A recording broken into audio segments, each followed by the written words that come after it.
नमस्कार दोस्तों, finally Calcutta high court ने आज दोपहर के अंदर नीट 2024 की काउंसलिंग पर रोक लगा दी है। जी हां, आप बिल्कुल सही सुन रहे हैं। नीट 2024 की काउंसलिंग पर कलकत्ता हाईकोर्ट ने रोक लगा दी है और एनटीए को फटकार लगाते हुए बोला है, जब तक नीट 2024 का रिजल्ट के ऊपर और उसके साथ ही साथ जो पेपर लीक हुआ है उसके ऊपर सभी मामले क्लियर नहीं हो जाते, एनटीए अपनी पूरी सफाई नहीं दे देता है, तब तक नीट 2024 की काउंसलिंग पर रोक रहेगी। मतलब एनटीए जैसा सोच रहा था, उन्होंने रिजल्ट जो 14 तारीख को आने वाला था उसको 4 तारीख को जारी करके जितना जल्दी काउंसलिंग हो सके वो तैयारी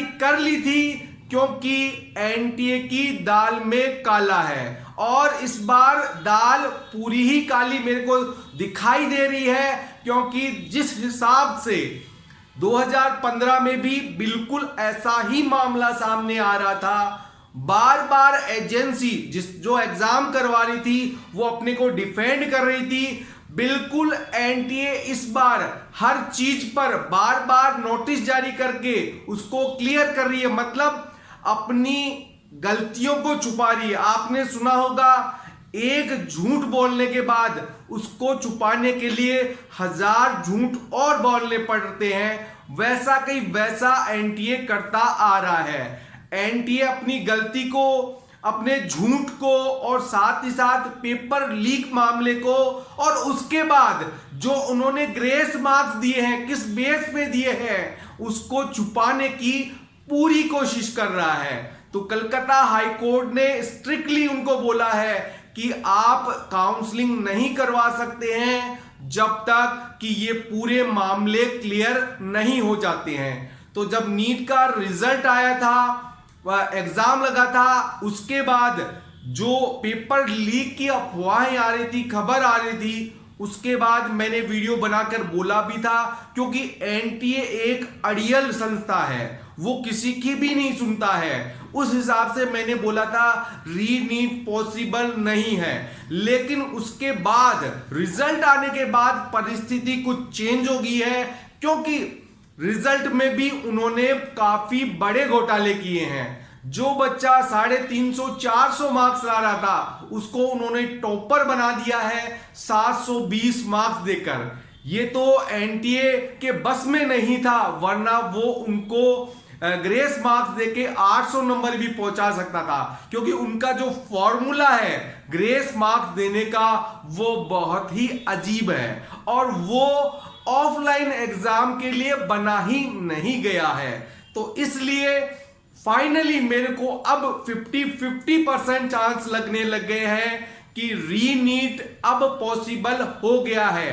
बच्चे जागरूक हो गए हैं, हम जागरूक हो गए हैं और उसके साथ मीडिया का पूरा सपोर्ट हमें मिल रहा है। तो ये अच्छी बात है। अगर कहीं धांधली हुई है, बच्चों के भविष्य का सवाल है, हजारों बच्चों के भविष्य का सवाल है, क्योंकि ग्रेस मार्क्स की आड़ में, पेपर लीक की आड़ में ऐसे बच्चों को प्रमोट किया जा रहा है जिन बच्चों को मेडिकल के एग्जाम में पास भी नहीं होना चाहिए।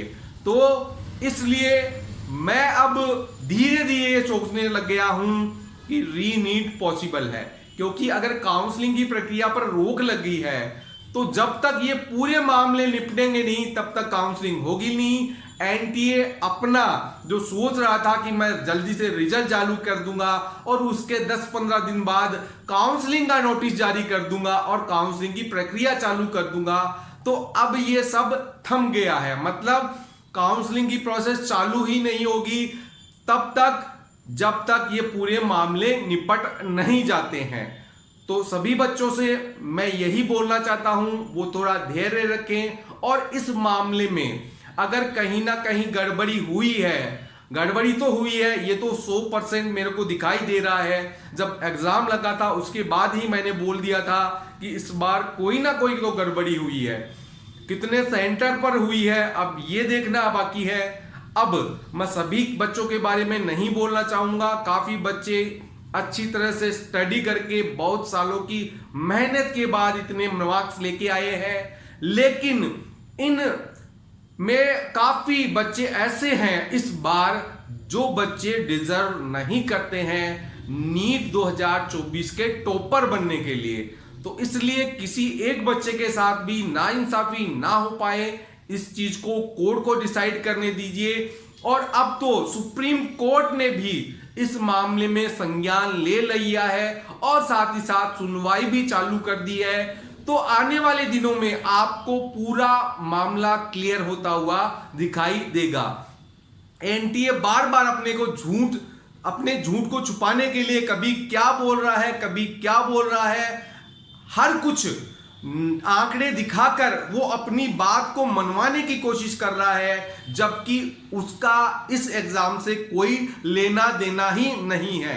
कहीं किसी और एग्जाम का फार्मूला इस एग्जाम में लगाकर ये मेरे को लग रहा है हजारों बच्चों को वो प्रमोट कर रहा है टॉपर बनने के लिए।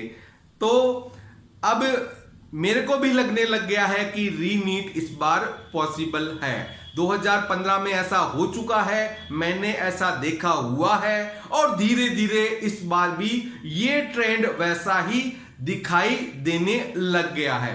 तो रीनीट पॉसिबल है, अब ये मैं मानने लग गया हूं। आपकी क्या सोच है? रीनीट होना चाहिए, नहीं होना चाहिए? आप नीचे कमेंट करके मेरे को कमेंट करके बोल सकते हैं कि रीनीट होना चाहिए कि नहीं होना चाहिए, जिससे पता चले कितने बच्चे इसके पक्ष में हैं और कितने बच्चे इसके पक्ष में नहीं है। तो ये लेटेस्ट न्यूज थी, काउंसलिंग की प्रक्रिया को रोक दिया गया है और रीनीट की तरफ हम आगे बढ़ रहे हैं। वीडियो अच्छा लगे तो वीडियो को लाइक करिएगा, जिससे मैं आगे और आपको ऐसी न्यूज कोई भी आती है वो देता रहूं। धन्यवाद।